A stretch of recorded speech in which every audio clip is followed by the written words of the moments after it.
Okay, hi, I'm Father Anthony Hannon from In Viam Pacis, and this is To Prepare His Way.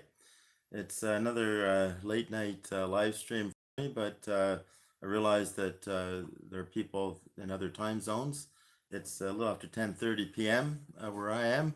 Monday, August the 22nd. In the church, we celebrate the memorial of the Queenship of Mary today, the coronation of the Blessed Virgin Mary, Queen of Heaven and Earth.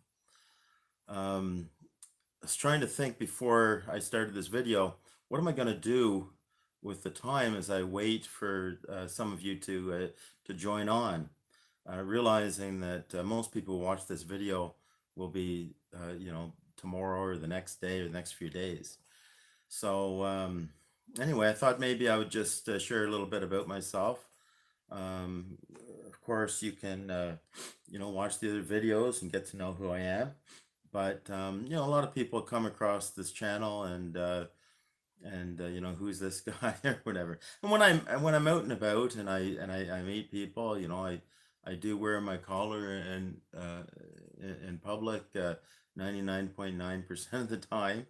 And the few times that I don't, like when I was on vacation one day, one morning, I see, someone drive by in a car with a rosary hanging from it, or I went into the store and um, one of the employees, we had a good chat the last time I was in, and she came running over to me and said, "Oh, Father, so and so, this lady, she just left.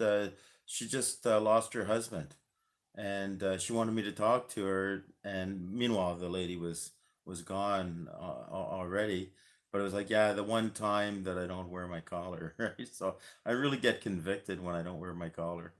Um, and it, hardly ever happens. But anyway, I meet people, I introduce myself, I tell them I'm a Catholic priest right away. And quite often the conversation goes as, well, where's your parish, right? And I don't have a parish. And so I simply say, just for brevity, I say in 2018, I asked my bishop if I could leave parish ministry and start a retreat center, a silent retreat center. And let's see, I guess it was a week ago today, actually, I think it was. I was at an open house at the for the local municipality here. They're changing some bylaws regarding zoning and whatnot. And one of the counselors came up to me. A few years ago, I was going to pretty much every council meeting, and hardly anyone shows up to those things. So, they know who I am, or they've seen me there before. And he's not a counselor from my ward, but I started a conversation with him. And a lot of times I ask people, are you Catholic? And a lot of times if they are Catholic, they kind of hang their head a little bit because they're not practicing their faith. I try to take the pressure off them right away, right? Because it's like, look, statistically, like I get that. But anyway, that's another story how I handle that. Anyway, he asked me. He's Protestant, so not non-Catholic Christian. So he asked me, where my charges were, or something like that. So I explained that to him. And what I said to him is, look, you're a husband and a father. Well, that's your vocation. That's your state of life. I'm a priest. That's my vocation. That's my state of life. But being in a parish, that's kind of like what your job is in a way. I mean, if you're Catholic, there's more to that. But anyway, that's kind of the way I said it. So like a priest can do a lot of different jobs, right? He could be a teacher. He could be a hospital chaplain. He could be he could be a retreat master, right? He could run a retreat center. So how is it that I came about doing what I'm doing? And I see it all as providential. I think it's wonderful. I consider myself the most blessed priest in the whole world, and not the most blessed, not the holiest priest, but I feel very like God is here. He's with me. He's had His hand on my life all my life, right? He's had his has had His hand on my life all my life. Yeah, of course, right? I mean, I've known this, and Um, so basically, this is kind of who I am as far as the priesthood and everything. I am a Catholic priest. Uh, I, I belong to the Latin Rite of the Catholic Church, commonly called Roman Catholic. So the Catholic Church has 20 some odd rites, RITE, and the largest is the Latin Rite. And so I'm a Latin Rite Catholic priest, even though I know very little Latin, and but that is the official language of the church, and that's the rite that I belong to. I am a diocesan priest. Most priests in the world are diocesan priests. That means we're attached, we call it incarnated, into a particular diocese. The whole world is divided up into territories, and we call them dioceses, regions, whatever. And more or less, the dioceses are aligned with, the kind of the political. Maybe that's the wrong word, but like I belong to the Archdiocese of Ottawa-Cornwall. So I was ordained for the Archdiocese of Ottawa, and recently the Archdiocese, I think it was an archdiocese or a diocese, I'm not sure about that, of Alexandria, Cornwall, which was, I think, a merging of Cornwall and Alexandria. So there's all these mergings kind of going on. And so now it's a much larger area, the Archdiocese of Ottawa-Cornwall. The retreat center that I'm at is called In Viam Pacis, INVIAM, as in Mary, PACIS. And that means into the way of peace. It's Latin for into the way of peace. And I got that from the last words of Zechariah's canticle in the first chapter of Luke's gospel. Thought it was a quite appropriate name for a silent retreat center, into the way of peace. Coincidentally, the name of this YouTube channel, To Prepare His Way, also comes from the prayer of Zechariah in the first chapter of Luke's gospel, when he points to his newborn son, John the Baptist, and they asked, who is his, what is his name? He couldn't talk, remember, until this happened. And then he started praising God with, blessed be the Lord, the God of Israel. He's come to his people and set them free. And as he goes on, he turns to his child. He says, you, my child, shall be called the prophet of the Most High, for you go before the Lord to prepare his way, to give his people knowledge of salvation by the forgiveness of their sins. Then it goes on in the tender compassion of our God, the dawn from on high shall break upon us, to shine on those who dwell in darkness and the shadow of death, and to guide our feet into the way of peace, to guide our feet in Viam Pacis. So I was ordained in the year 2005. I went into the seminary in the year 2000 at the age of 37. Was I 37? My birthday is in September, so 2005. Yeah, I was. Wait a second. Sorry, 2000. Yeah, 2000. I was 37. I turned 38 a few weeks into the seminary. Anyway, so considered a later vocation, but I don't know. Maybe in some ways not so much these days. People get married later. People. It takes longer for people to mature, overall. Then people say, what did you do before you went to the seminary? Well, I say, well, I looked for a wife. Most of the time, that's what I did. Because again, it's a state of life decision. It's a calling. It's an answering to a call. It's not it requires discernment and all of that. It's not a career choice. And in my answer to the call, and I believe I was made to be a priest. I going back to when I was a little boy, something, I don't know. it's a, it's not a desire that many boys have, right? But I did have that, but it was confusing for me. It was difficult because naturally I was looking forward to having family of my own. I'm the only boy in my family of origin, and so that was a bit of a decision too.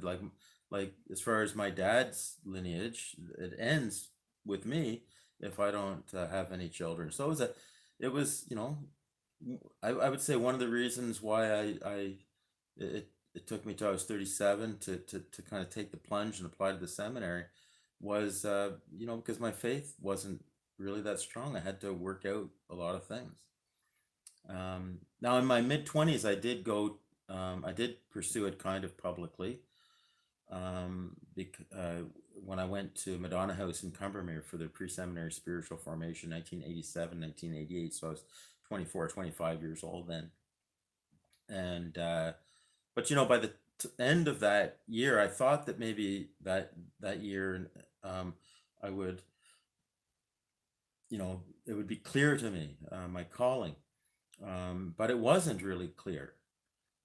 So anyway, by seeking the counsel of some wise men that I knew, I decided to apply to the University of Ottawa, which originally was a Catholic university, but is now secular university, I guess what they would call it. And I applied for their philosophy program. So I like to say I have the same degree as Alex Trebek, God rest his soul, a philosophy degree from the University of Ottawa. Of course, he was there, a couple decades before me, and I think he had a lot more priest professors than I had. I did have a couple priest professors. Anyway, the idea there was, apply and ask the Lord, if it's not His will, close the door. Now, if the door gets closed and it's immediately, get accepted, if it's still on your heart, then by all means apply. There's something to be said about perseverance, right? But at the same time, ask the Lord for the grace so that so you'd know. This was the advice given to me. So you'd know if I don't get accepted, then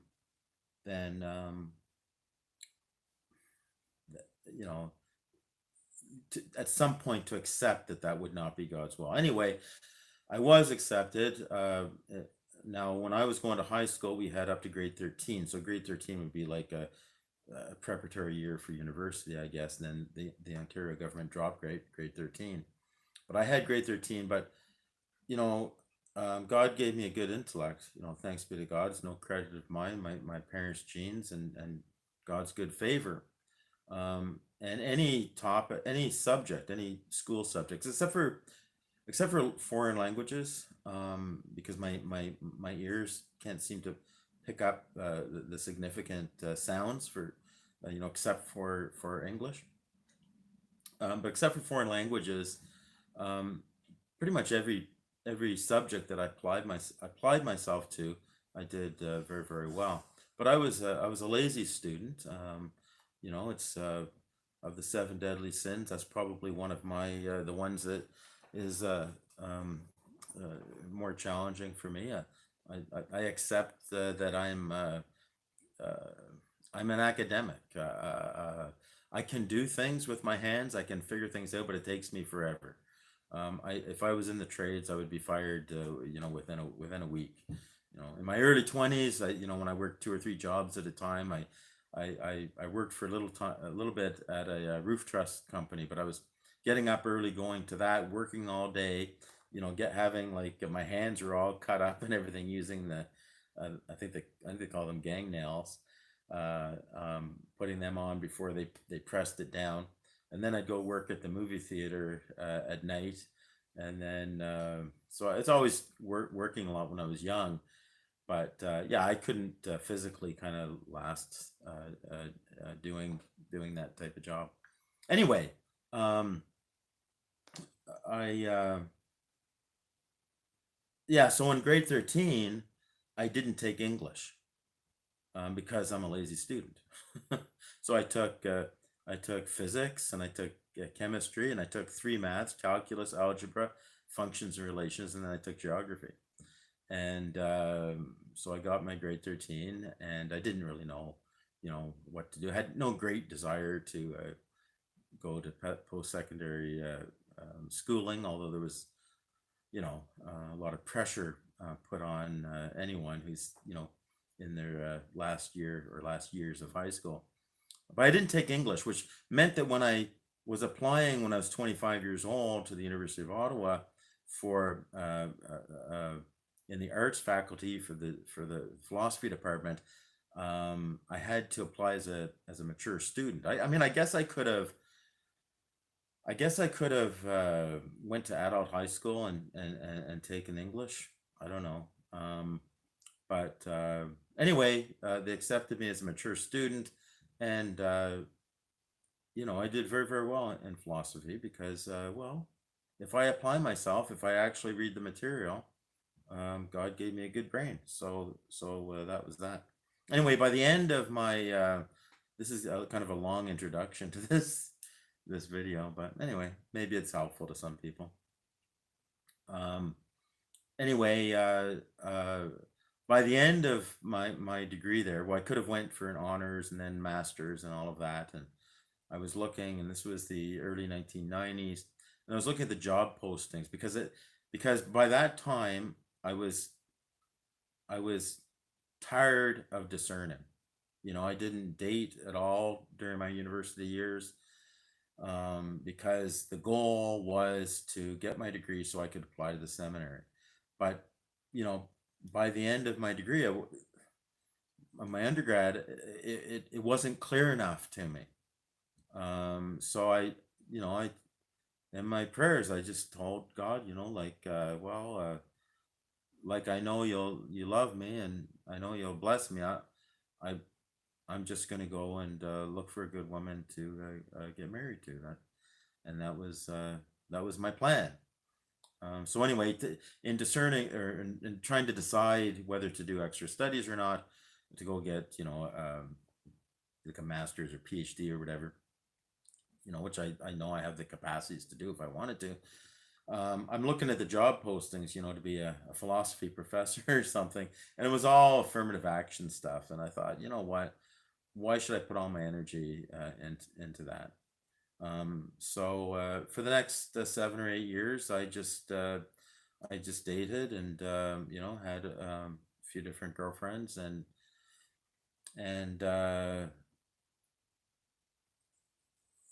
and then eventually applied to the seminary in 2000. And that was, well, the thing was that, I had a wonderful girlfriend, and I'm sure we would have had a wonderful, happily ever after marriage.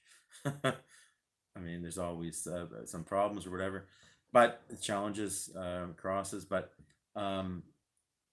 every time I thought of proposing to her, I don't know. I kept thinking, maybe God has called me to be a priest. Maybe I'm not answering my authentic call.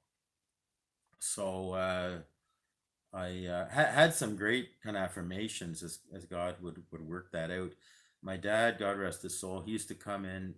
The job I was doing at the time, I was selling floor covering, and my dad used to come in on Saturday mornings, and the store wasn't open on Sundays, by the way. Was a great owner, and I did a video not too long ago, just a brief thing, and not too many people watched it, because when I was with James Top, we walked right past the store that I that I worked at. It was pretty neat, and but my dad used to come in every Saturday morning. It wasn't busy in the morning on Saturday mornings usually, and he'd bring a dozen donuts in. It was kind of a time for him to meet, to talk with his son and stuff like that, and to me, and anyway, my dad came in this one Saturday morning, and he said, "Oh, I met so and so." This fellow's name was Olin. I'm assuming he's deceased by now. He's a little bit old, long, he'd be older than me. I mean, he'd be late 80s. And my dad told me that he was not doing well health wise. And he told me, and we knew him from 12 step groups, okay? And Olin was a European, Eastern European man, a very devout Christian, non-Catholic. He was a Baptist, and not shy about sharing the faith or anything like that. And we had some great conversations, but we had lost contact. And I asked him how he was doing. He said he's not doing well. And then my dad says he says you should have been a priest. You should have went ahead and become a priest. So I said to my dad, well, Dad, like, what if I had, like, would you have supported me in that? And my dad says, well, sure, I would have. And I said, well, Dad, guess what? I've got an appointment on Monday morning. It was just the way it worked. It was the March for Life in 2000, the spring of 2000, May of 2000. And I knew in my heart, I've got to do this. I've got to at least apply. And there's part of me that's saying I'll apply and hopefully the door will be closed, right? I think a lot of guys are like that. Maybe not everyone, but so I approached Father Jim Whalen, God rest his soul, and asked him, who should I speak to if I want to apply to the seminary? He said, speak to me. Well, I think the very next day I got a call from the vocations director from the diocese, and then I had an appointment Monday morning. So that was a really nice affirmation for my dad to say that in advance. And then that night, I had to tell my girlfriend that I was going to apply to the seminary, and she told me, later that she thought that I was proposing, because I guess I was getting kind of the serious tone, I guess, of it was. But she took it very, very well. She's very, very devout, if I may dare say, holy woman. And she was very supportive. And it didn't take her long for a good man to find her. And so I think about 2 years, maybe 3 years later, she invited me to her wedding. So I was at her wedding. So they're living happily ever after. Of course, that was 20 years ago now, and I haven't spoke to her husband in a long, long time. You have to, I figure, give people, their space to live their life. So anyway, that's kind of my story, my vocation story, in a way, of how I went to the seminary. And so I went to St. Augustine Seminary in Toronto. And each year some guys that in my mind were better men than me were asked to leave. And but I don't know, they never know the whole story of everything unless the guy would tell you. And yeah, so I thought I gave them lots of reasons to kick me out, but I guess they didn't. And the rector told me it was unanimous for them to recommend ordination for me. So I was ordained transitional deacon the fourth Sunday of Advent in 2004, and then ordained to the holy priesthood on the feast of Saint Matthias. He's the one who they drew lots to who's going to replace Judas Iscariot. So I think it's a great day to be ordained. And I was ordained with 4 classmates who were companions of the cross. One has since left Companions of the Cross, has become a priest at Madonna House. I think that's the way that works. I don't technically, maybe he's still, I don't know how exactly it works with the Madonna House priest. I think they have to be incarnated in the diocese. So anyway, that's my kind of vocation story. And as it came to doing what I'm doing now, I was assigned to a number of parishes. I was associate at 2 different parishes. Then I filled in for 2 priests for 4 months at a time each, who were on sabbatical. Then I was appointed administrator part-time for a parish that was sinking bad, country parish, and then part-time at a larger suburban parish where the priest needed some help in the government-run Catholic schools. Anyway, as it turned out, by we were able to, the generosity of the parishioners were able to you know get that parish into a financially viable state within a number of months. And then the parishioners asked the Episcopal vicar, so the Archbishop's representative, if they could have me as a full-time priest, because they could afford they committed that they could afford to pay the salary of a full-time priest. So that was that, and I stayed in that parish for 10 years. And what happened was, I guess, in my early 50s, right? I was, I don't know, the different things, like I'll just say that parish, right? I had my ideas. How are we going to revitalize this parish? I had my ideas and this type of thing, but I'm a work in progress, just like you and everyone else. And as I would learn various things, I would be convicted by them, and then I would apply them. So, to make a long story short, the parish became more and more, what I might say, traditionally minded in terms of the liturgy. Right? I started offering the mass several years in. I think it might have been like 6 or 7 years in. Yeah, I started offering the mass ad orientem with the bishop's encouragement, and then we got some kneelers, and so people were starting to come from far away because of what I was offering and what the way the people there were praying. They felt at home there, so they started coming from far away. But and some of the locals were really embracing it and coming along, growing. I might say, describe it like that, in their faith and liturgical practice. And but a lot of the locals, that's not where they were at. So they some of them were upset with me. Many of them were upset with me, and many of them went to other parishes, or I hope they went to other parishes and didn't stop going to mass altogether. But that's what that's what happened. So meanwhile, I guess, let's see, 2013. So I'm like 51 years old or something like this, and I'm thinking, I'm looking at the situation in the world. I'm looking at the parish situation, the situation in the church. I'm really thinking that the parish system is collapsing. I'm seeing that our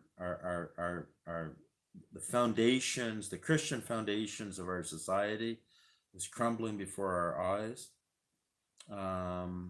I figured that the economy was going to collapse at any moment, and I decided that, remember, I went into the seminary at 37, right? So I had, I had some real estate and stuff like this. So I mean, little things, but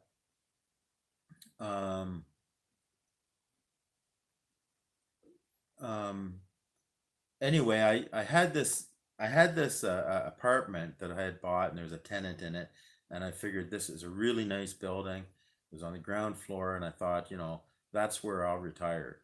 So I bought this apartment, a condo apartment, with a tenant in it, and I thought, well, the tenants are gonna pay the mortgage, and that's where I would retire, so to speak. So, diocesan priests, by the way, they're not religious priests. They take a vow of poverty. We're supposed to live a simple lifestyle. It's not that well defined, but we are responsible for our own expenses and whatnot. That's why we get a salary. We buy or lease our own cars. Plan for our retirement. All that type of thing is supposed to be our responsibility. Although,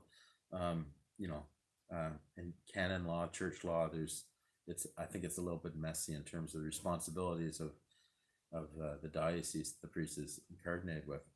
But anyway, just leaving that aside, because I don't want to scandalize anyone that I had real estate. I mean, some priests, will put a portion of their salary into, various mutual funds or whatever, have a financial advisor. To me, that never made sense, and real estate was the way to go. And I do think I think differently than a lot of my brother priests. But priests, we're if I can use a hockey analogy, we are like we're like goalies on a hockey team.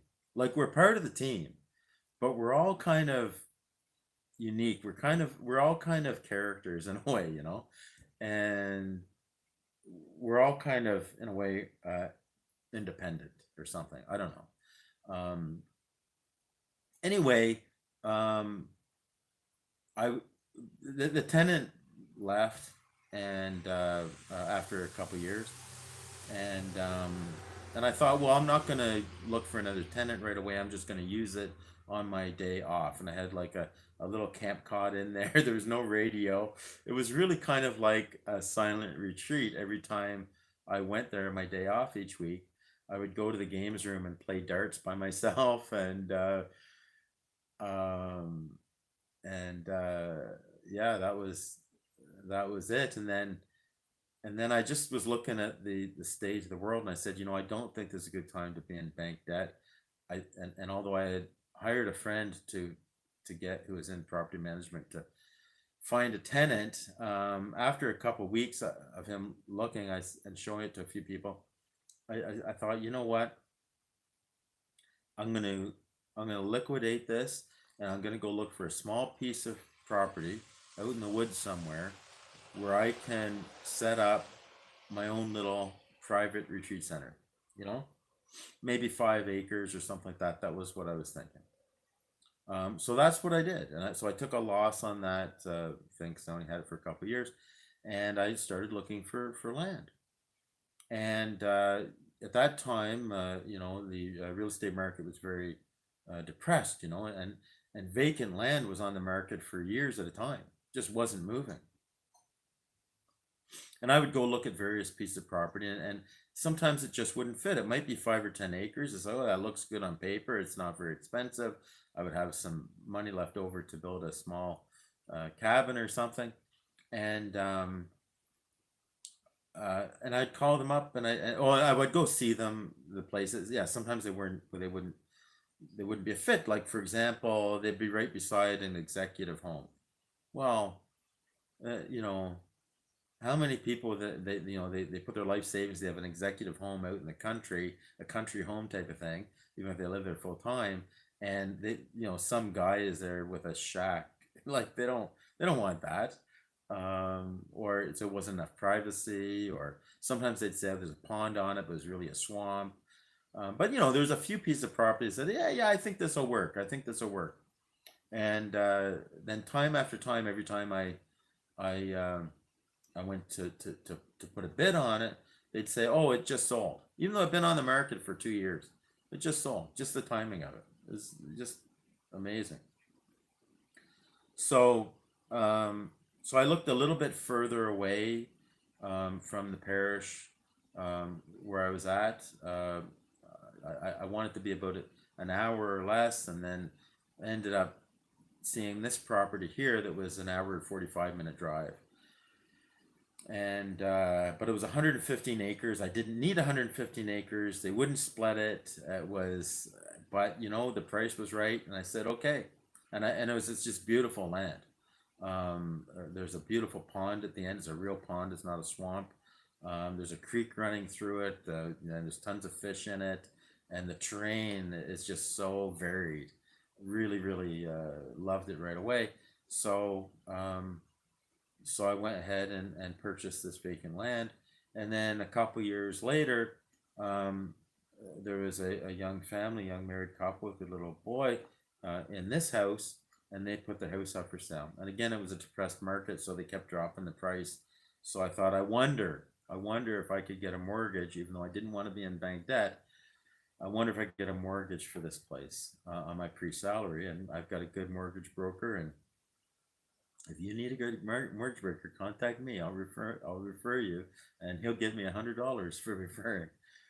But anyway, I was able to get this place. So now this was my day off place. I would come here, and then it's just growing on my heart more and more desire for solitude. And like I said, it was in my early 50s, and I think we call it we often refer to men having a midlife crisis. I don't call it a midlife crisis.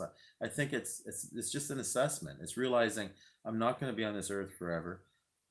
What do I want to do with the rest of my life? I mean, I'm a priest forever. That's not a question. But that, you know, that's firm. But how do I want to carry out my ministry? And I thought that this would be a great place for some sort of monastery. I thought that there's other men, other priests who want to live, a chaste life, but who need a lot of solitude, like I do. And so I thought, well, if that was the case, so there's this in Russia or Russian, I think there's a phrase or a term. It's called Laura or Lara or Lavra. I'm not sure, and it means pathways. And the idea is it would be like hermitage huts or pustinas, in the wilderness with pathways to the main house, main chapel, that type of thing. But basically, they're a group of hermits, And so I was thinking, well, how would that come about? Because I mean, this is the 21st century. There's property taxes. You got to eat. This is Canada. It's not like the Mediterranean. It's not like some Greek island or something. So and different like monasteries or something. They have different things they do, right? There was in this part of Canada, there was the Oka. I don't know what group they were, but they made cheese. Down, I've gone a few times down to the Abbey of Genesee near Rochester, New York, and they have 400 acres of farmland, and they grow wheat and rye and sunflowers, and they bake bread, and they sell that commercially even to the grocery stores and stuff like that. They try, it's a raw operation. What could be done? I thought, what, expenses don't have to be that high here. I think that a silent retreat center would suffice. So that was just growing on my heart, and it got to the point where,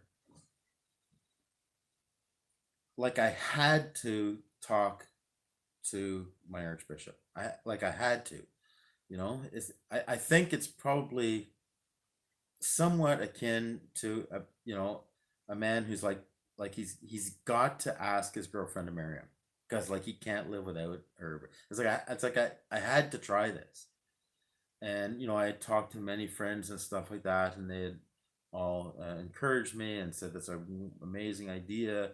So eventually I talked to my archbishop. I had to ask him first for permission to talk to the Archbishop of Kingston, because the property is within the territory of Kingston.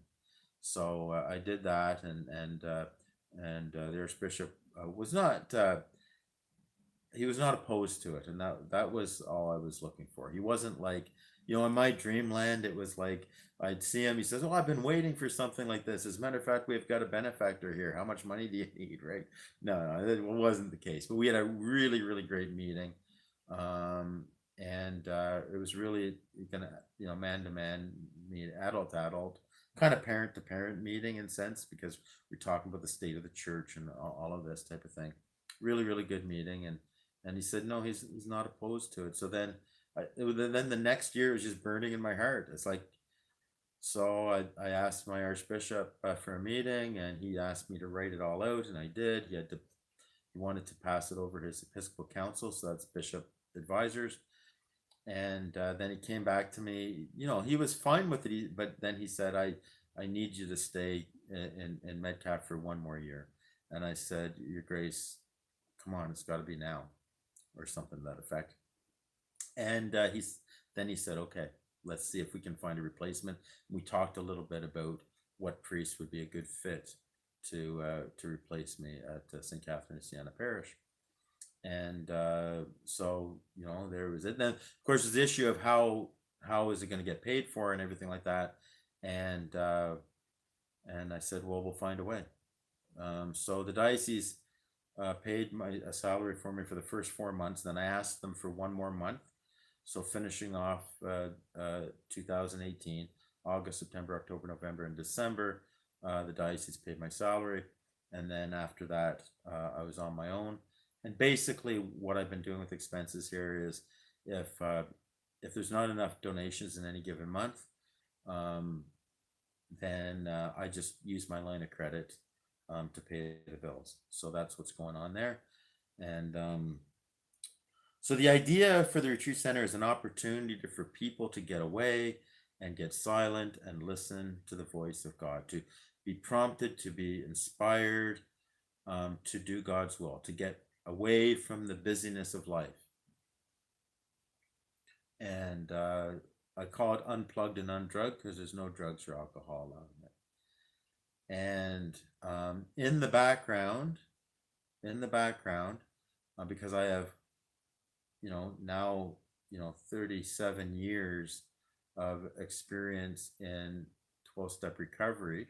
For me, it's in the codependency side of things, but I love AA, and I think I have an understanding of addictions.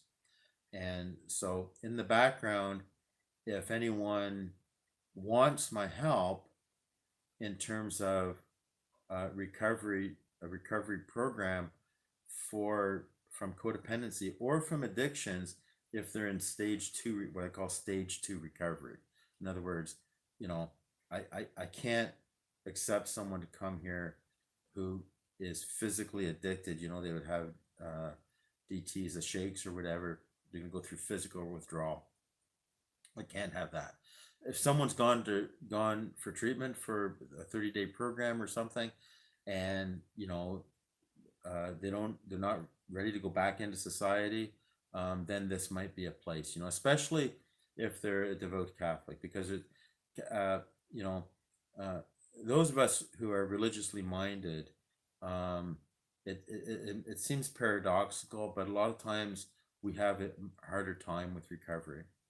And that's in a big part because the addiction or the codependency, because it's so much of a thinking problem, it's a worldview problem, it's a way of living, looking at things problem. And what happens is that gets grafted onto religious beliefs, but they're not really religious beliefs. That's the problem. So what ends up happening when they go to treatment, if the counselors are not sensitive to how precious our faith is, then they will look at the person and see them as having religious delusions or something like that. So they can come here. I would help everyone to embrace their Catholic faith and integrate the tools of recovery with that. So that's kind of the idea. But if people don't want my assistance in that, then that's okay. And the 12-step recovery, there's a principle: is help those who want the help. And everyone could benefit from the 12 steps. Everyone could, just like everyone could benefit from living the sacramental life, right? But not everyone is ready for that, or not everyone, that's not where they're at. In the parish setting, my experience in parish ministry is that I was spending a lot of energy trying to help people who don't want the help. And it's kind of a systemic thing, because in the parish, people call up to have their babies baptized and they never go to mass. So and I knew this going into the seminary, but in my mind, I was like, this is the opportunity to evangelize, right? This is the opportunity to give people the knowledge that they never were really given. So because that's the reality. Most people don't practice their faith because they never learned their faith. They don't know what they're rejecting. Even if they're conscious, they're not. Most people are not probably consciously rejecting it.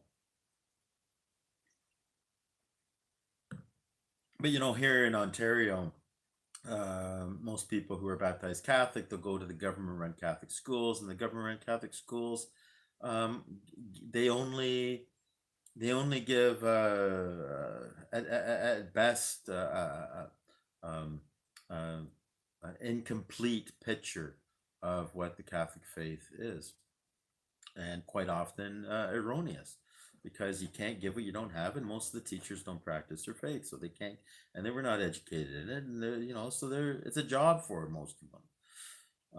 So anyway, so people call to get their baby baptized, and I try to evangelize them, I try to help them, and they agree to start going to mass and everything like that, but then after the baby's baptized, 9 times out of 10, you don't see them anymore. And the same thing when their child hits grade 2 for their first confession and Holy Communion, and then whatever age in the diocese, it's changed different times for confirmation. And same thing with engaged couples. I pour my heart and soul trying to help people, and only to realize they're just being polite to me. That's just not where they're at. Which leads me now, 47 minutes into the video. Sorry for that. I didn't expect this to go this long. It's 20 after 11 now, but that's okay. It seems like this is the best time for me to do a live stream, because in the daytime I'm getting phone calls and everything else going. There's stuff going on in the daytime, so here I am. But anyway, maybe I won't get into maybe the same depth that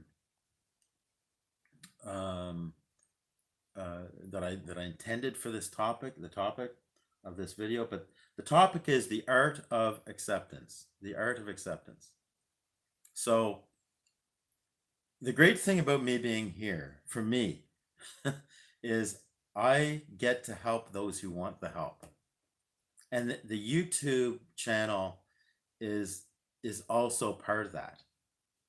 Like I know, I know enough from the videos and everything that I'm not the most polished speaker. I'm not like great entertainer or anything like that. Maybe I'm controversial in some ways, but I know those of you who are subscribed and you follow and you're watching all the videos. I know you appreciate what I'm offering, and you're hopefully getting something from these videos, if nothing else, some affirmations. And those who don't want what I offer, they don't have to watch. So the YouTube venue is really, I hope it is beneficial both ways. And as far as people coming on retreat here, if they don't like, the whole thing is provide them a space where they can be alone with God, where they can come to mass here, they can go to confession, receive spiritual direction or pastoral counseling, but they don't have to do that. They can just come here for a couple days. A person can just come here for a couple days and just sleep, get a break, read the Bible, like whatever. Just don't come here and don't do drugs or drink here, and get quiet, And if they want my help for those other things, then I'm here. If they don't, then that's fine, because I have other things to do too. So it's a win-win, and I get to help those who want the help. So anyway, the art of acceptance. when I first of all, I was going to call this, yeah, there's a number of things I could have called this, but this video, but acceptance. I'm not talking about saying, anything goes. I'm not talking about relativism, either uh, moral relativism or epistemological relativism. There is objective truth. There is right and wrong. There are better ways of doing things. There are some things that shouldn't be done. But what I'm talking about is accepting reality, and especially accepting others, but it's also accepting yourself as things are. See, in moral philosophy, we say, you can't get an ought, OUGHT. You can't get an ought or a should, in other words, a moral precept, from an is. So, for example, in Canada, there's probably something, I don't know how many surgical abortions there are.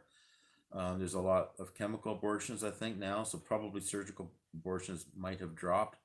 But the last time I knew statistics, it was something like 50,000 out of a population of 30 million, or now we're up to 35, 38 million, something like that. But overall population. But, someone might say there's, well, abortion is a reality. It happens. Therefore, it should be that way. No. You can't get an ought from an is.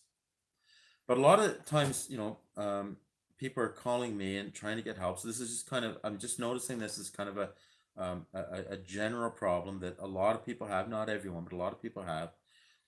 And because they're calling me, say, this happened at the parish, or this is going on, or my relatives are doing this, or whatever. And they're saying it shouldn't be that way. The bishop should be taking care of this. The priest shouldn't do that. And I'm like, okay, you're right. They shouldn't. But it is. A should doesn't automatically translate to an is. I was going to call this, how to love others who you disagree with. How to love others who don't see things the way you do. How to love others the way, how to love others that don't agree with me. Because I think it's key, and of course, sometimes love means, confronting a situation or whatever. But as I've mentioned in other videos, when we think of the body of Christ, we think of, what is my role in the body of Christ? What part of the body, to use the analogy, what part of the body am I? And I think a lot of us, myself included, sometimes fall into the trap thinking that I'm an antibody. And my job is to point out everything that's wrong in the church and with everybody else, basically. And, I don't know, maybe there are some antibodies, that's your calling. But it's probably not most of our calling. And what precipitated this was actually, I went to canon212.com. So if you don't know about canon212.com, it's something that is a great resource.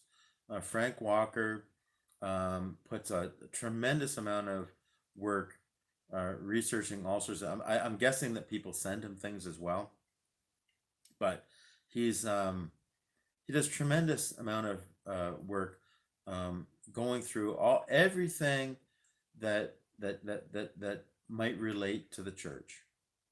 Now, he has his own personality. He has his own edge to him. So you have to kind of get to know him a little bit, and his sense of humor and whatever, because he'll put things down. Basically, it's a whole bunch of headlines, but they're kind of mostly they're his headlines. So he may read an article, or he'll highlight something, and he's featured me a few times as well. So thank you, Frank, if you ever watch this.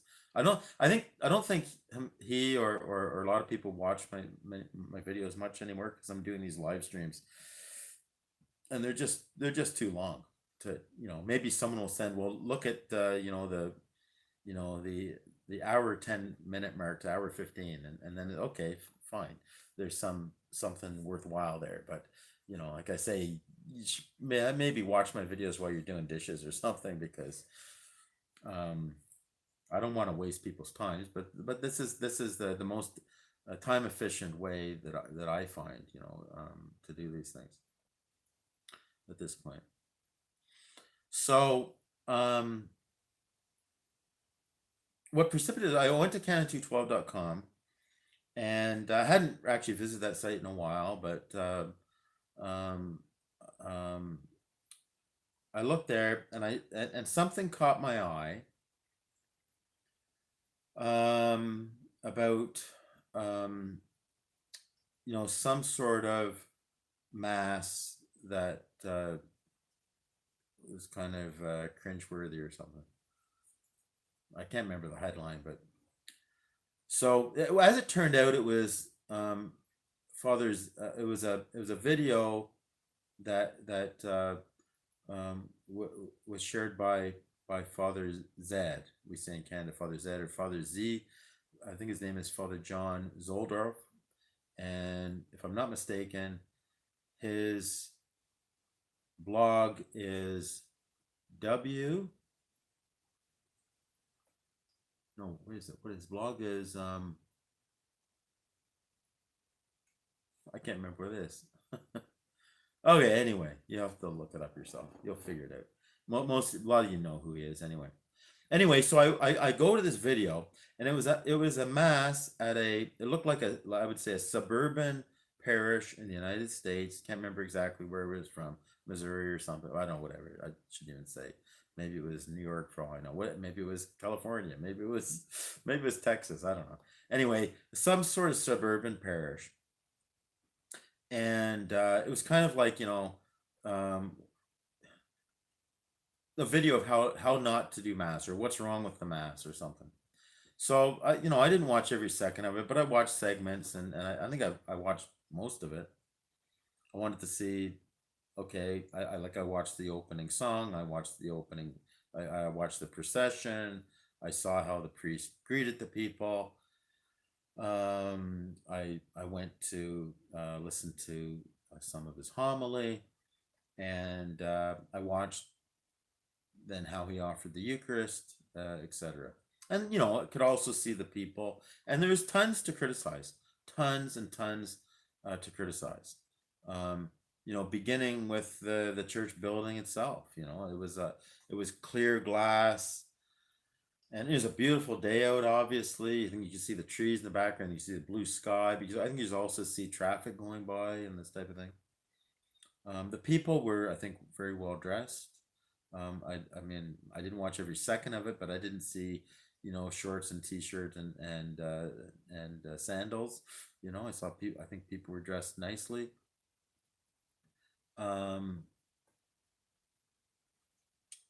And definitely a lot of cringe moments. The priest is very enthusiastic. He definitely, the whole mass, the whole thing was liturgy. It was definitely marked by his personality. He was energetic. He was enthusiastic. He was, energetic and enthusiastic. It's not a bad thing. I mean, and like it's not, say someone is enthusiastic. Well, that's good. He was a little bit flamboyant, I would say. And I was looking at that, and I was thinking of parishes that I've been in, that I've offered mass in, that I've been assigned to. I can think of a couple big suburban parishes that it's a little bit kind of the same feel. I would, if I'm going to put it like that. I think for most of you who watch my videos, and for myself, that's not really kind of where we're at. Um, and Indeed, as a priest, I'm saying, why is he ad-libbing? Why is he, in the new 2011 Roman Missal, English Roman Missal, um, compared to what we were using before, which was called the sacramentary, um, there's a lot less options. The rubrics, that is the writing in the red there, the instructions for the priest, what he's, it doesn't give us options in the same way that it gave us options in the sacramentary. For example, in the sacramentary, there was about things that the priest, 4 options that the priest could say just before everyone prayed the Our Father, the Lord's Prayer. But also in the rubrics, it said, then the priest says in these or similar words. So it was an invitation, perhaps an encouragement for the priest to adapt whatever he wanted to say that he thought was appropriate. It could tie into the homily or to the gospel or whatever. But now it says, then the priest says, at the Savior's command, informed by divine teaching, we dare to say. And then we all pray, Our Father who art in heaven. And there's no options there. But this priest, it's like he was operating out of the old sacramentary, and he made up his own kind of invitation to pray the Our Father. And there are many other things like that. Not to mention what we might call theatrics, like, I can't remember exactly what he did, but it was something like, like when the priest is acting in persona Christi, saying first person, this is my body. Well, it's usually, this is my body, but no, take this, all of you, and eat it. This is my body. A lot of theatrics. So for me, a lot of cringeworthy.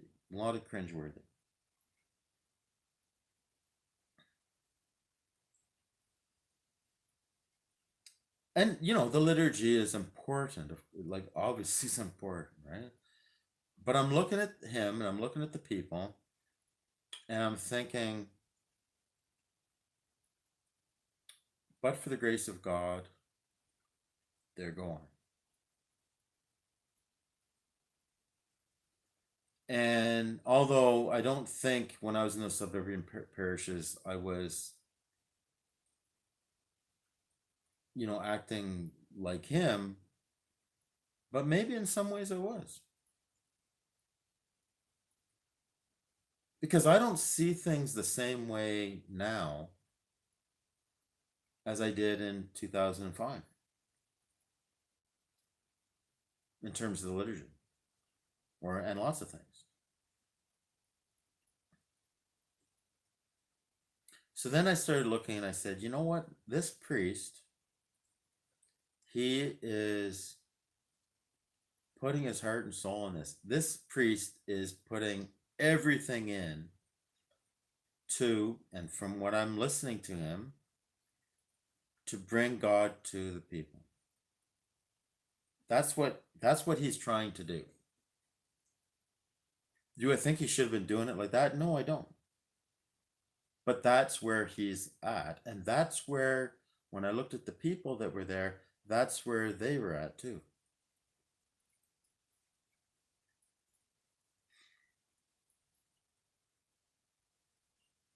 How many of us, if we just look back 5 years or 10 years, can say, like, the way I see things now is exactly the same as I did 10 years ago? I mean, maybe there are some. But speaking for myself, I think I've grown. And I see things differently now.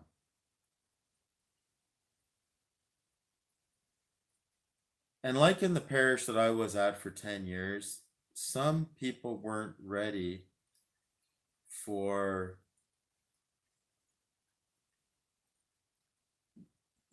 what I was offering. It wasn't a fit. So they went to other parishes. And others, where they were, their kind of local parish, it was kind of cringeworthy to them. So they sought different parishes, and then they discovered the parish that I was at, and they started coming there.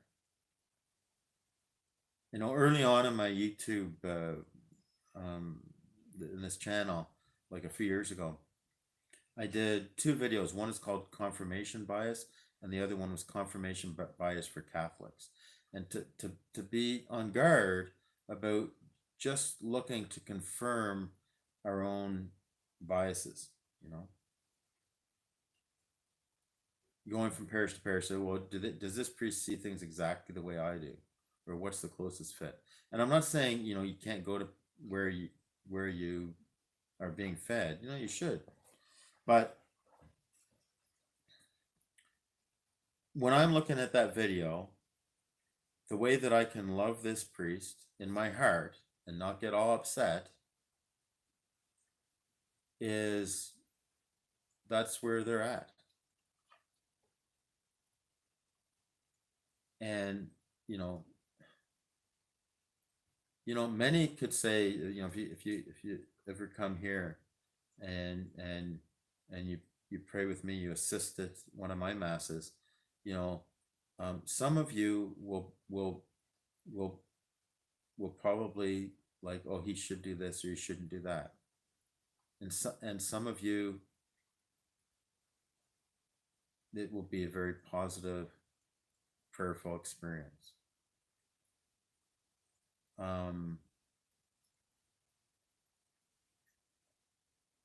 Because everyone is where they're at. And I wanted to bring some other examples into that. It's the same thing with people who understand what's going on in the world today differently than you or I do. And I realize that for perhaps some of the subscribers who will watch this video, they're probably not going to get this far into the video, because if they're not Catholic, or that's not where they're at in terms of their relationship with God. Where most of you who are watching now, you're for some reason you're still you're still watching, and but when it comes to seeing the lies and the agenda of various elites to reduce the world's population, to control everyone who's left, watching my videos, I call wearing masks an outward sign of what do we call it? Outward sign of obedience? No, what do I call it? Outward sign of submission. Outward sign of submission. Because that's what it is. And it's compliance. So yesterday, for my Sunday Mass, it was me and the angels and the saints. And so I didn't have anyone to preach to. And I decided, after reading the gospel, to sit down and look at a parish that I know of and listen to that priest or deacon's homily. Listen to the homily. So I could be fed, whatever. And as you know, the gospel this Sunday was, Jesus, will many be saved? Eh? And he says, strive to enter through the narrow door. So, and he doesn't, in Luke's gospel, he doesn't mention how many people. He just says that many will try, but they won't get in, and they'll be weeping and gnashing of teeth. In St. Matthew's Gospel, it's a much shorter passage, but he says, you know, the road is wide that goes to hell, whatever. Wide, the road to perdition is wide, and so take the narrow path and go through the narrow gate. So this priest, he opens with this, and I'm paraphrasing because I didn't look at it right before I did this video, so I'm recalling it from yesterday. But he says, during the pandemic, there are many who felt like the door was closed to go certain places because they wouldn't do what was required of them. I was flabbergasted. I was like, and you know, my heart goes out to you, laity. You go to parish, and you don't know what you're going to get. And it's the same thing. Someone comes to mass here, or you know, if they're on retreat, or if I you know, visit a parish, they don't know what's going to, like, I could inspire people or upset people, and in any given homily, that's exactly what you get, a total mixed bag. But I couldn't believe that this priest was basically saying that, you know, those who, like myself, who would not wear a mask and, you know, would not go along with other draconian measures, that comparing us to the ones who are shut out from heaven,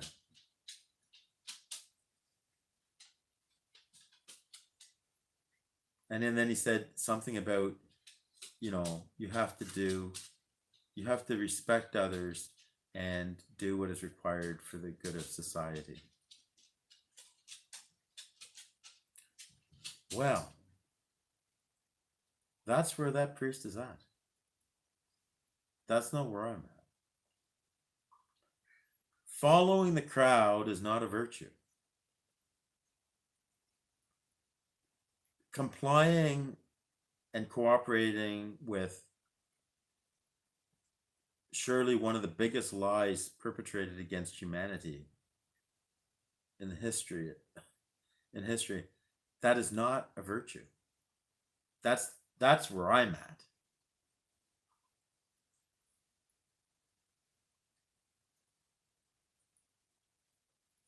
But that's where he's at, and that's where many people are at.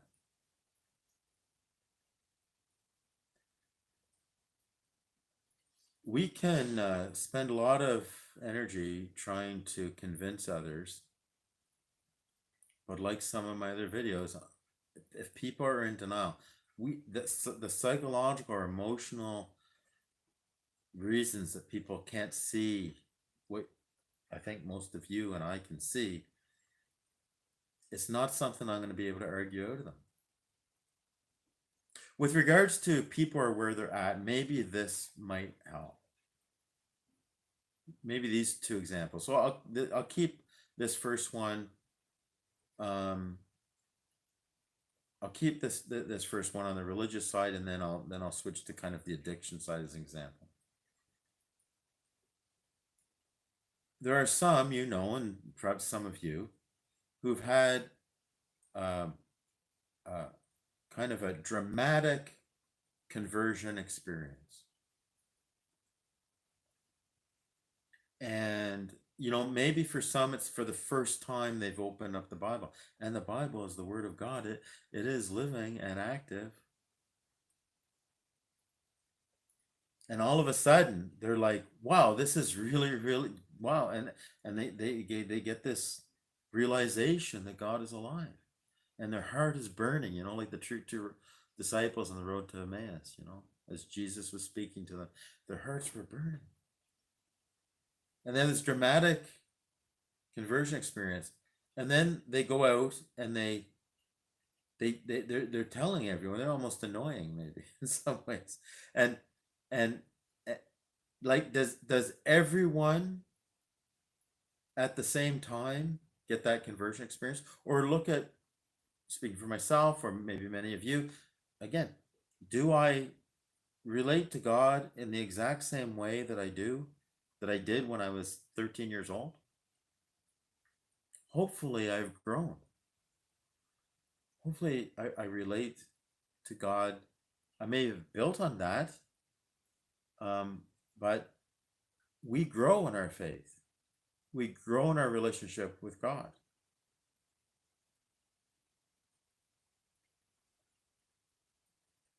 Not everyone gets the aha moment about the reality of God at the same time. And there's all sorts of factors, family of origin, people misusing God's name, abuse, misinformation, whatever, right?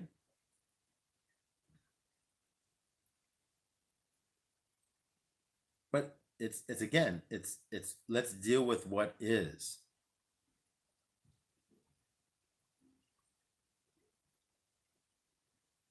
On the addiction example, say someone who has a drinking problem one day realizes, says, I'm sick and tired of being sick and tired. I'm going to stop drinking. And then maybe they fall off the wagon, and then they go to AA and they pick up a white chip, which is a desire chip. Some groups have that. And then they meet some people, and then, then they start experiencing the freedom of living clean and sober. Well, do all their drinking buddies and family members who that was part of the culture, do they come to the same realization all at the same time? No, they don't. And if you go to AA or any 12-step group, you'll see there are people that are further along in recovery, and some people are at the very beginning, and some people struggling with their own denial. And is it not the same at every parish? Even, the idealized traditional Latin Mass parishes? Like, I know people in the traditional Latin Mass communities, they have disagreements about what modest dress is.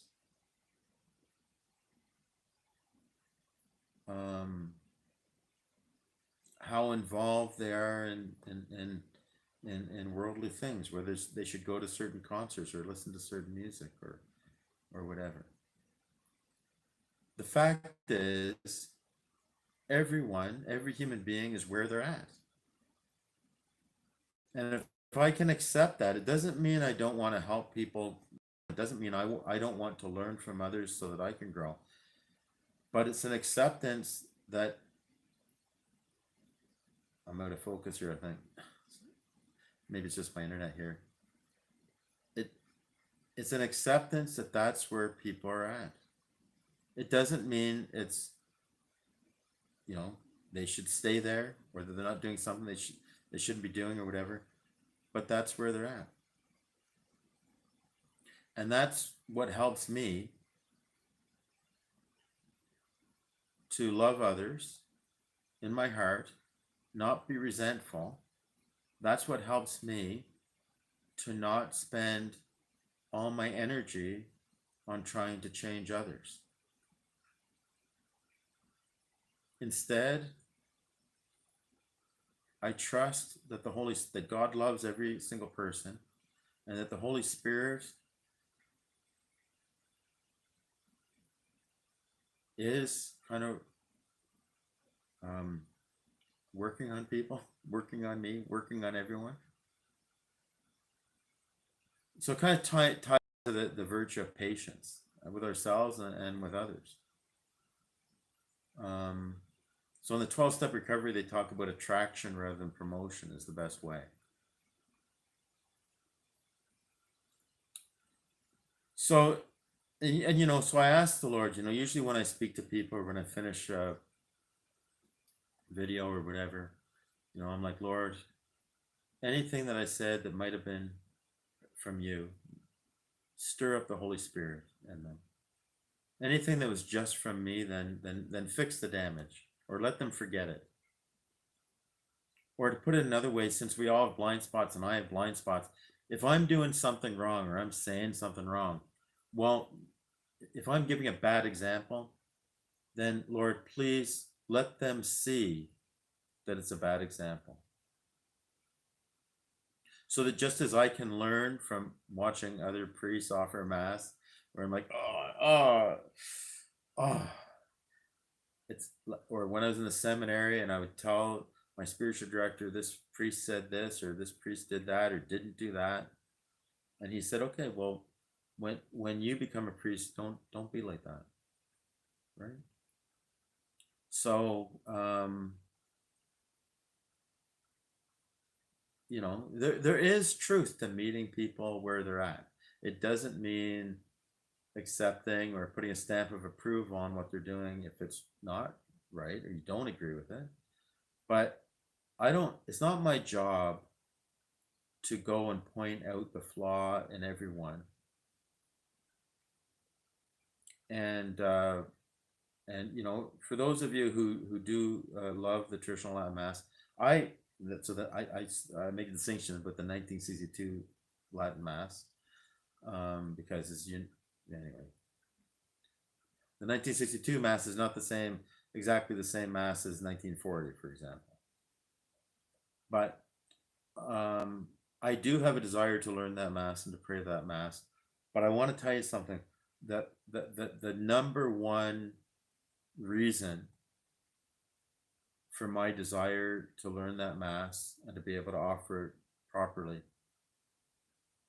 is to minister to those of you who are Latin Mass only Catholics.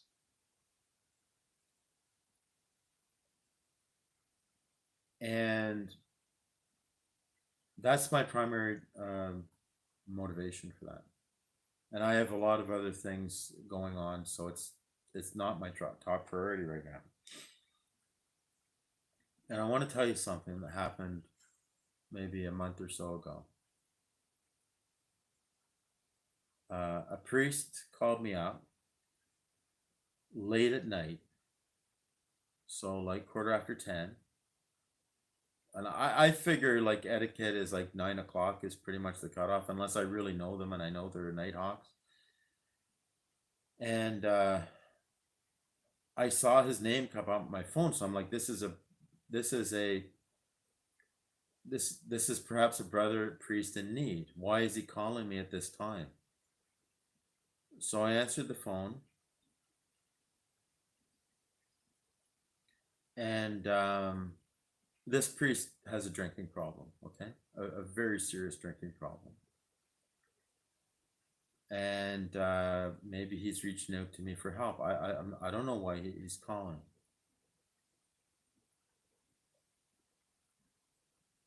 In fairly short order, he started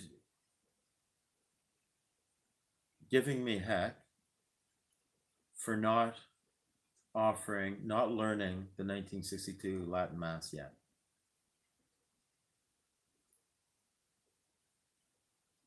He was really digging into me.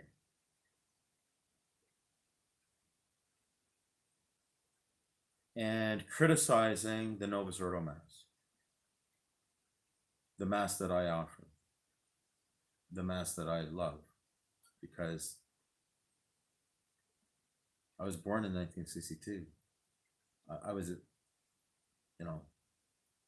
ordained offering this Mass. It's a valid Mass. Christ is there. I think it's beautiful. He was pointing out to me all the reasons why it's deficient, the Mass that I offer every day, or almost every day.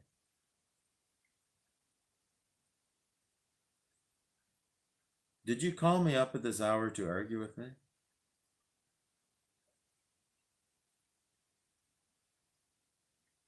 You see,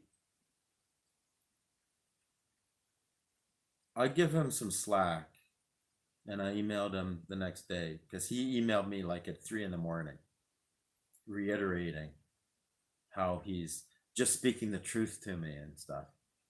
So I emailed him and let him know that I suspect that he had a little bit of liquid courage in him before he called me, that he was a little bit intoxicated. Because here's the thing. If I learned the 1962 Latin Mass and I fall in love with it, am I going to be like him? Am I going to be calling priests up at 10 o'clock at night or 11 o'clock at night or every opportunity, whatever hour, to tell people that the Novus Ordo Mass is a piece of crap? Am I going to be like that? And if you're a proponent of the traditional Latin Mass, you love Latin Mass and you think it's the cast meow and everything like that, and you get a lot out of it, but you're frustrated because you're going around, you're not accepting where people are at, and you're telling everyone, and you're disparaging the Novus Ordo Mass. Just think for a second, because if you're acting like a jerk, that's not a incentive for anyone to go to the traditional Latin Mass. Because I don't want to, because if I do that, am I going to become like that?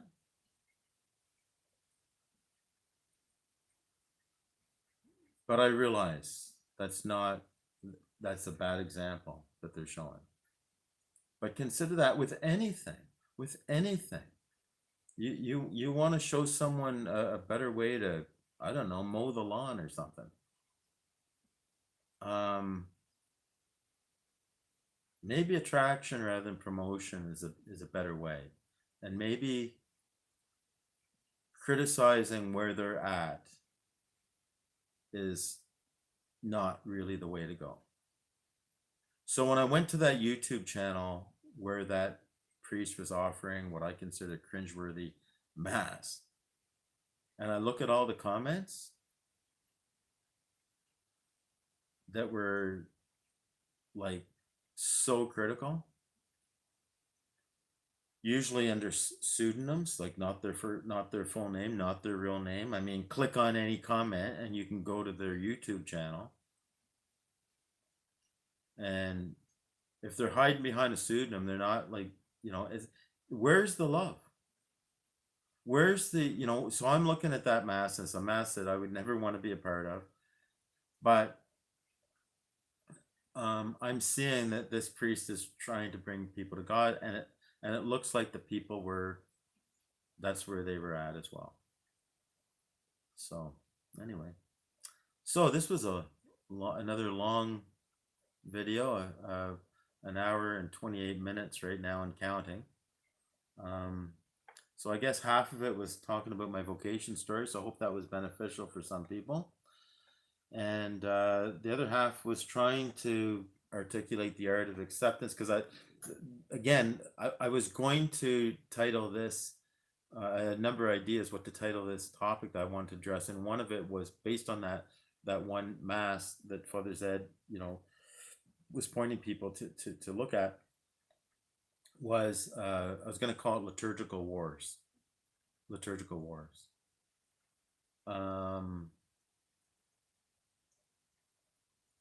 I think that the way that I offer the Mass is the best way,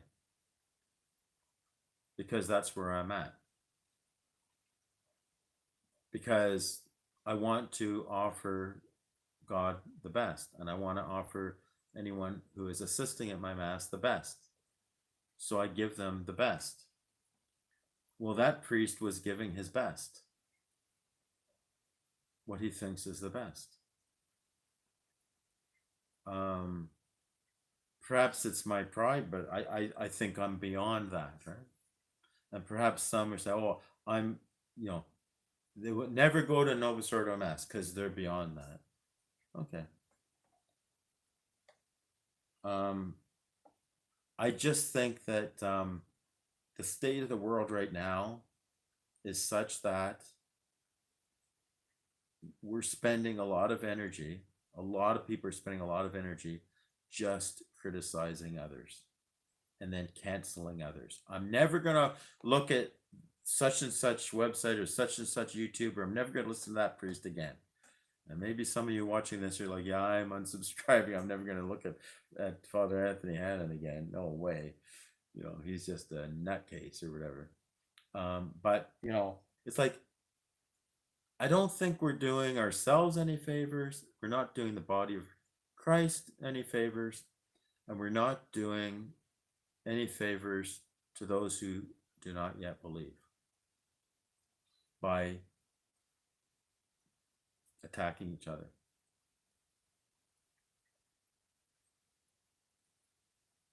Maybe there are some in the church that's their genuine calling. I just don't think it's the calling for everyone. And speaking for myself, my life is too short right now. If I felt I was called to do that, I guess I would be doing that. I just think I have enough things to work on myself than to try to convince others that it's the same thing with the situation with Benedict XVI's resignation. So many people have written me off, considered me schismatic or something, and want to get into arguments with me. And I'm like, I don't think I'm called to get in an argument with you. There are others who are called to carry the flag, so to speak. And then they send me all this stuff that I've looked at. I've looked at it for years, and want me to engage in every line and paragraph. And I'm like, no, I have things I need to do. I'm not trying to convince the world to see what I see, but I'm trying to live what I see. And I think that most of the people that I minister to, including many people who watch these videos, not all, but I mean many, that I am helping, because we are such a minority, as Father Will would say, Father Anthony, you don't minister to the remnant of the church, you minister to the remnant of the church. That's right. A small number who I hope I am affirming that you're not crazy. That for many things I can see what you see. And I think for many of you, it is comforting, consoling that there's a priest that can see what you see. And I believe everything, just to make everything clear, I believe everything that the Catholic Church officially teaches. I believe in all the dogmas of the faith. So, and I would never knowingly lead anyone astray. So I'm going to look at the live chat now, and we'll see. It's an hour 33 minutes in. We'll see when this winds down. And if there's something in this video that you think is good, you can maybe send it to someone and say, this is the good part. Because you're going to send them this, and they're going to say, I'm not watching something that's hour and a half, 2 hours long. Okay. Lise Lamar, hi Father, God bless you abundantly, and a heart, thank you very much. Yowie, one of the monitors, was notified. Much agape love, thank you very much. Thumbs up, folks. Remember, you can email me, you can, and you can donate to In Viam Pacis. Yeah, inviampacis.com or it refers you to inviampacis.org actually, but you can go through to inviampacis.org, and there are donate buttons. But you can look in the description of this video to see how you can donate, and donations e-transfers in the Canadian banking system can be sent to either. Oh, that's not my email actually, Yowie. I'm gonna have to delete that one. That's not my email. So, I'll write my. I'll write my email here.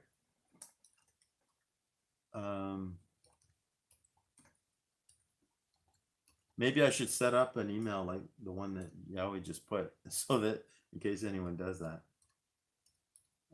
Protonmail.com. and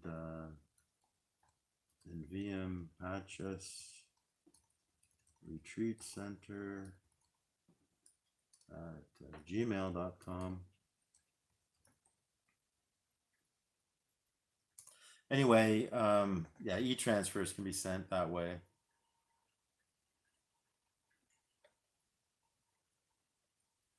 I'm gonna Yowie, I'm gonna set, if you're still watching, I'm gonna set up a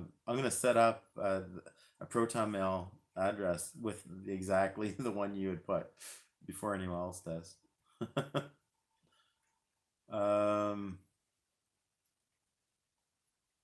So Kia Chris 76712 WEFD designated it to collapse.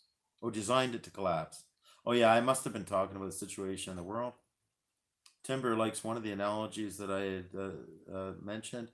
Nice retreat, treatment center for addiction. Yeah, like I say, mostly codependency. If someone's addicted to something, that's fine as long as they're already in recovery. Or I did try to help someone not too long ago who had just drank the day before. He wasn't a physical addict, and yeah, case to case basis. Tried to help him with his first step. Ray says greetings, thank you. So Carol, Danino, great, nice place in Elliott Lake. That's right. Elliott Lake has some a family program and addictions program. So anyway, nice to have you on board, Carol. I don't recall you leaving chats before, so thank you for participating.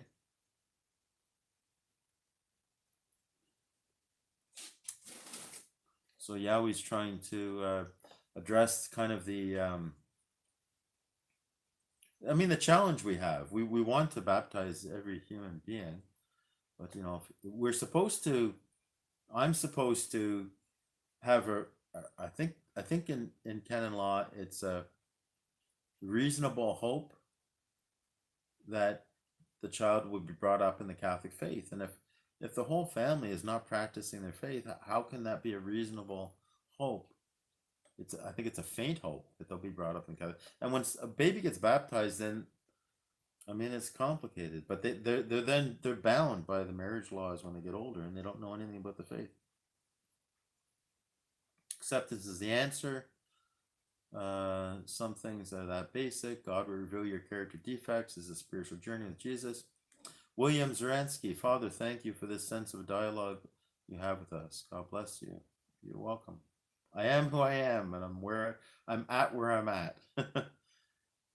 Surely your congregation influences your delivery at mass. Oh, indeed, Timber. Indeed. Like when I've always preached, I didn't for like 99.9% of the time I never use notes. I'm talking to the people. I mean, like I'm talking here. The difference here is when I'm in a parish and I'm preaching, or when at the retreat center I'm preaching, I can see if people are into it or not.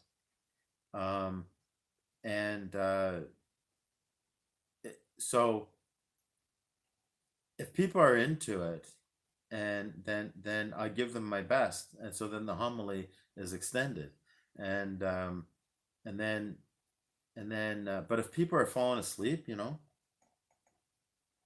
then I'm winding it down because I'm putting them to sleep. I'm just having an off day or whatever, right?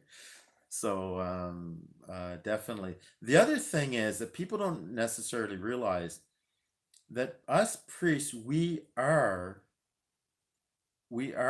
influenced, we are formed by the laity that we meet, the parishioners that we meet. So, for example, my spiritual life has improved because I have the tremendous privilege of hearing confessions, right? So some of you do a really good job at examining your conscience, and you really, some of you have really good confessions, really honest, sincere, contrite. And what does that do? That affects me. So if you're one of these people that you live in a neighborhood and you've got a local parish and you go there sometimes, but it's cringeworthy, and you're like, oh, he's such a liberal priest and all this type of thing. And so then, like like again, if you need to be fed at another parish, then that's fine. Go to another parish. And I myself, like I search out certain priests to go to confession to, right? I mean, if I have to, I'll go to whatever priest. But some priests, yeah, I don't want to go to confession to them. But so everyone is free to do that, right? Um, but just know this, that if you go to confession to the priest in the suburban parish who you consider very liberal and whatnot, don't underestimate the positive effect that you will have, that will have on the priest who hears your confession.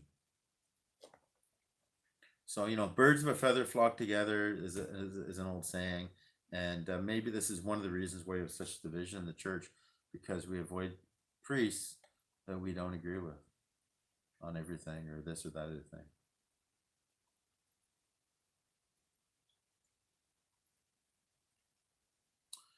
Raphaela C, I am still watching because you speak the truth, Father. Yeah, well, thank you very much. This is essential. A commitment to the relentless pursuit of the truth.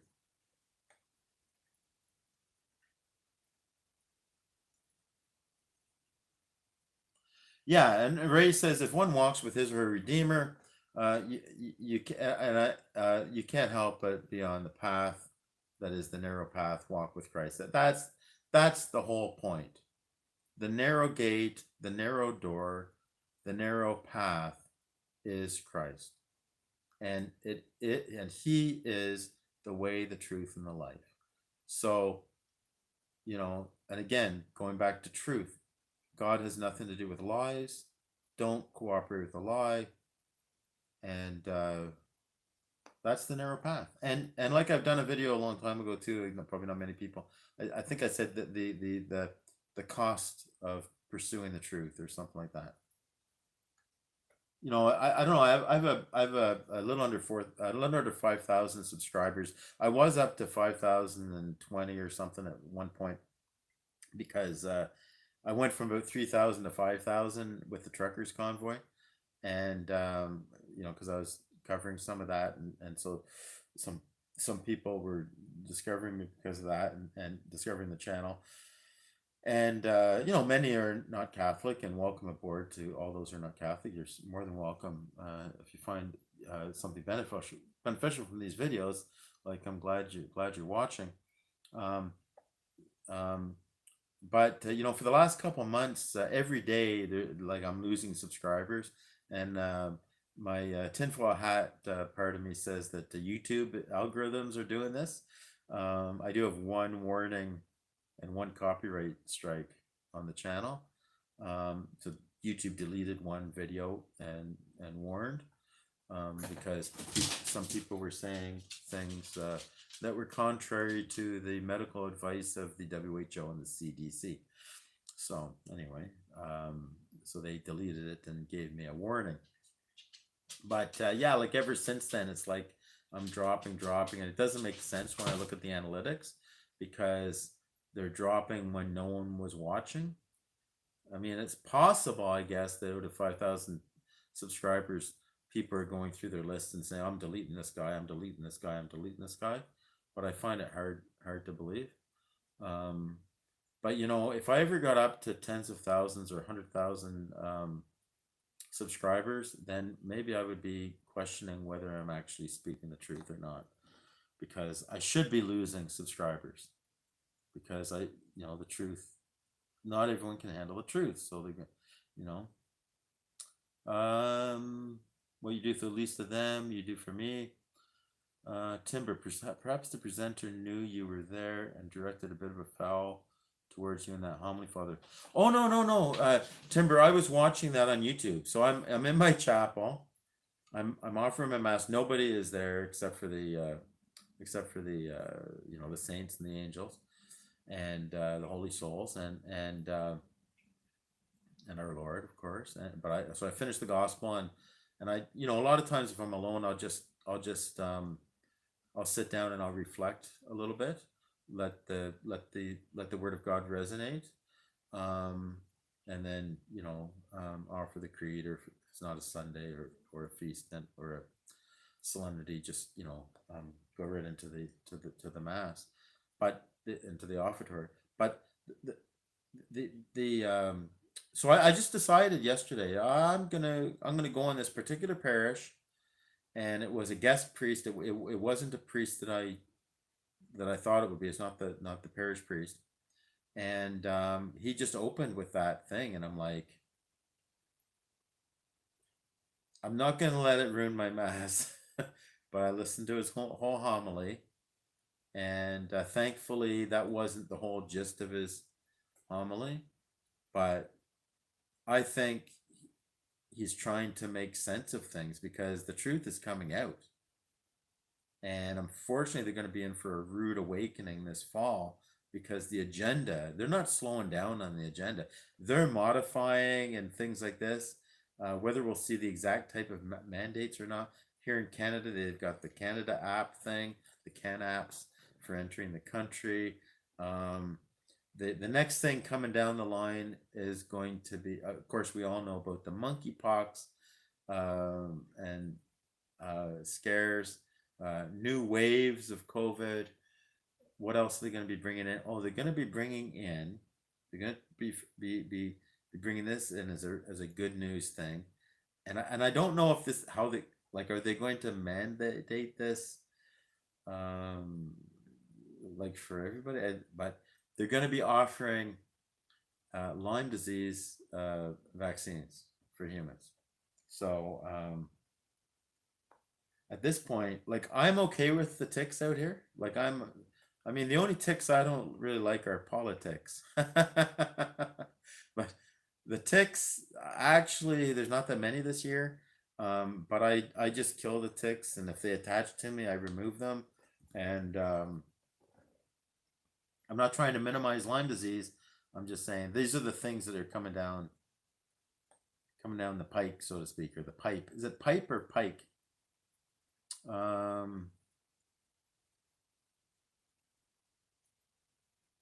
So Carol is just, yeah, I mean, some people don't have the eyes to see, need to remove the scales in their eyes. Also, the rosary is a spiritual weapon. Yeah, I mean, we all have blind spots, eh? And of course, the rosary is a great prayer. Not everyone there is there, though.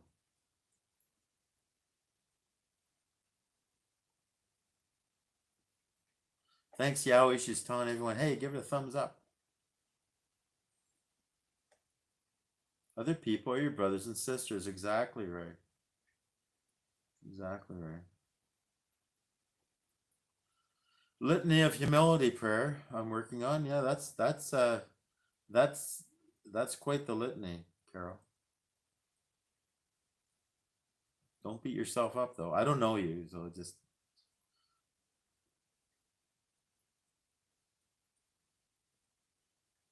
thank you, Father. This video is very helpful to accept where they are. Yes. Yeah, we signed off, I guess. Thanks. Oh, thanks, Diana. Nice to have you on. If you're still watching, cringeworthy. One day at a time. Okay, Rich S is waiting in. I'm down to the last few live chats. The pearls of wisdom that you impart here, Father, help me grow my faith and apply it in my home parish, which is fairly liberal. Thank you. You're welcome, Rich.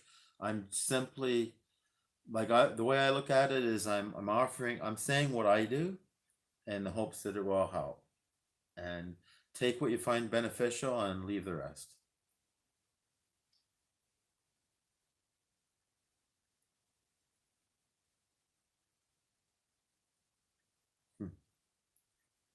Thank you for everyone for joining. It's after midnight here. And my apologies for not having a video for the last couple of weeks. We did the I think I did 3 or 4 live streams in Ottawa a couple Saturdays ago with Father Will Howard. Might have been 3 Saturdays ago now. I can't remember.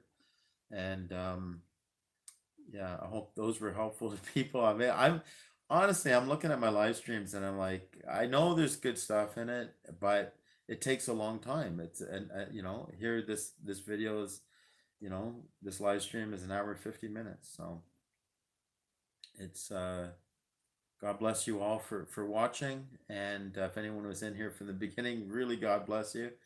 And I just pray again, whoever is going to find this video beneficial, may they stumble upon it, or may they have the desire to watch it. And if you think there's something good in it at some sort of timestamp, make sure if you share it to let people know this is an important part. But remember, people are where they're at, right? People are where they're at, and many people who you might share any of my videos with, you might be excited about it. It might speak to you, but just know that there's a lot of people it won't speak to, and a lot of people who will reject it and resent you sending it. But God grant me the serenity to accept the things I cannot change. I can't change anyone else. If anyone loves me or resents me or couldn't care less, that's all out of my control. So we'll wrap it up now, and thank you again for being the remnant of the remnant, and please consider supporting this ministry. So the ministry is the Retreat Center, and while the YouTube is getting messages out, it's part of me offering what I have, and it's needed. If I like the last couple of months, it's needed. I think about 3 months ago, I did a live stream in Kingston. I was down at the car dealership, and it turned out I needed brakes done, and that was a $2,500 bill. And then last week, I brought in to get an oil change. I noticed when I was driving in, stopping at traffic lights, that there's something maybe wrong with the suspension. I asked them to check it out, and one of the struts, one of the coils was broken, so I had to replace them. So that was a $1,600 bill, and I want to try to get out of my bank debt, but I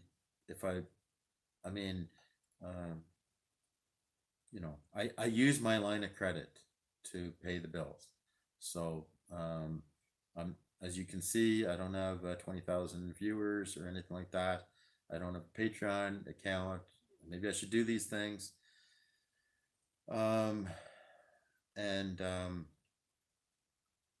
Anyway,